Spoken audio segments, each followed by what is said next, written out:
کتب خانہ۔ کچھ پڑھنے لکھنے کا زمانہ ختم ہوا، قلم سے محبت کا دور، کتابوں سے محبت اور ذوق و شوق ختم ہوا، کتب خانے ویران ہو گئے۔ اب کتب خانوں میں کتابیں پڑھنے بہت کم لوگ جاتے ہیں۔ کچھ عرصہ پہلے ایک کتب خانے میں جانے کا اتفاق ہوا۔ یہ کتب خانہ غالباً پاکستان کا سب سے بڑی لائبریریز میں شمار ہوتا ہے۔ یہ کتب خانہ لاہور انارکلی مارکیٹ میں کچہری کے پاس ہے۔ میں نے دیکھا اس کتب خانے میں کل ملا کر 4 سے 5 بڑے ہال موجود تھے۔ صرف ایک ہال ایسی تھی جس میں کتابیں رکھی ہوئی تھی، جس میں کچھ لوگ کتابیں پڑھ رہے تھے، اور اس ہال کی خوبی یہ تھی کہ یہاں صرف اسی میں موجود کتابیں پڑھ سکتی تھی، نصابی کتابیں لے کے جانے کی اجازت نہیں تھی، مگر اس میں بھی بیشتر لوگ اپنے کتابوں کے ساتھ موجود تھے۔ چند ایک بزرگ بیٹھے تھے جن کے لیے کچھ سیٹیں مختص تھیں، ان کے کچھ کے ہاتھ میں اخبار اور کچھ کے ہاتھ میں کتابیں موجود تھیں۔ ان بزرگوں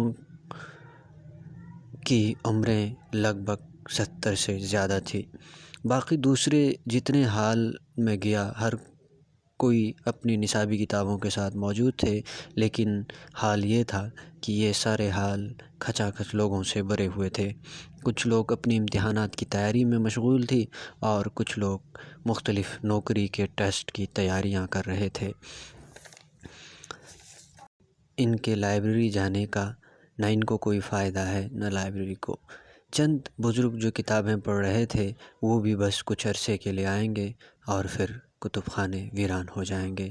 کتابیں حسرتوں سے اپنی قائرین کی طرف دیکھتے رہیں گے اور کہیں گے تمہیں کچھ خبر نہیں ہے، مجھے پڑھو، میں وہ سب کچھ جانتا ہوں جو تم نہیں جانتے۔ تم جس سکون کی تلاش میں ہو وہ اصل میں میرے پاس ہے، وہ سکون صرف مجھے پڑھنے سے میسر آئے گا۔ کتابیں انسان کا سب سے پرانا اور سب سے اچھا دوست ہے۔ انسانوں کو چاہیے کہ کتابوں سے اپنی دوستی بحال کرے اور خود کو دوبارہ کائنات اور اس قدرت کا دوست بنائے اور کتابوں کو